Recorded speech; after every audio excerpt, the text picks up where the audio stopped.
Adoption गोद लेना कानूनी कागजों से कहीं ज़्यादा एक इमोशनल फैसला है, लेकिन कानून की जानकारी होना बहुत ज़रूरी है ताकि आगे चलकर कोई दिक्कत ना आए। बोलचाल की भाषा में इसके 5 सबसे महत्वपूर्ण पॉइंट्स और उदाहरण यहां दिए गए हैं। 1. कौन गोद ले सकता है? पात्रता। कानून कहता है कि आप आर्थिक और शारीरिक रूप से फिट होने चाहिए। उदाहरण, मान लीजिए अमित एक सिंगल पुरुष है और वो एक प्यारी सी बच्ची को गोद लेना चाहता है। कानून इसकी इजाजत नहीं देता। एक सिंगल आदमी सिर्फ लड़का ही गोद ले सकता है, लेकिन अगर अनीता एक सिंगल महिला है तो वो लड़का या लड़की किसी को भी गोद ले सकती है। 2. उम्र का अंतर, एज गैप। बच्चे और गोद लेने वाले माता पिता के बीच उम्र का एक तय फासला होना चाहिए। नियम, माता पिता और बच्चे के बीच कम से कम 21 साल का अंतर होना चाहिए।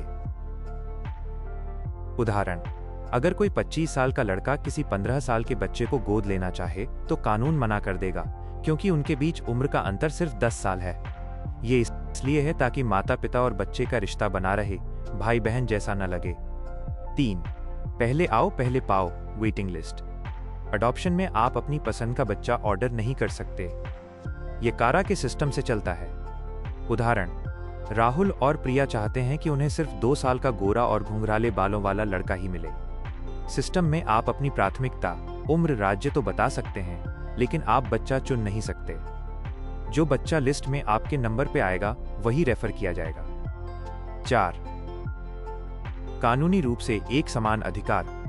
एक बार गोद लेने की प्रक्रिया पूरी हो गई तो बच्चा आपका कानूनी वारिस बन जाता है। उदाहरण, मान लीजिए मिस्टर शर्मा ने एक बच्चा गोद लिया, बाद में उनका अपना एक सगा बेटा भी हो गया। अब अगर शर्मा जी की संपत्ति का बंटवारा होगा तो गोद लिए हुए बच्चे को बिल्कुल बराबर का हिस्सा मिलेगा। आप उसे गोद लिया हुआ कहकर संपत्ति से बेदखल नहीं कर सकते। 5. वापसी का कोई रास्ता नहीं, नो यू टर्न। यह सबसे गंभीर पॉइंट है। गोद लेना कोई सामान खरीदना नहीं है जिसे पसंद ना आने पर लौटा दिया जाए। नियम, एक बार फाइनल कोर्ट ऑर्डर हो गया तो आप बच्चे को वापस नहीं छोड़ सकते। उदाहरण, अगर कोई परिवार बच्चा गोद लेने के बाद कहे कि बच्चा बहुत रोता है या हमारी बात नहीं मानता, इसे वापस ले जाओ, तो कानूनन ऐसा करना अपराध माना जा सकता है। इसलिए सोच समझकर फैसला लेना चाहिए।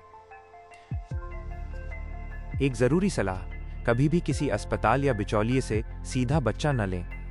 यह चाइल्ड ट्रैफिकिंग, बच्चा तस्करी के दायरे में आ सकता है और आपको जेल हो सकती है।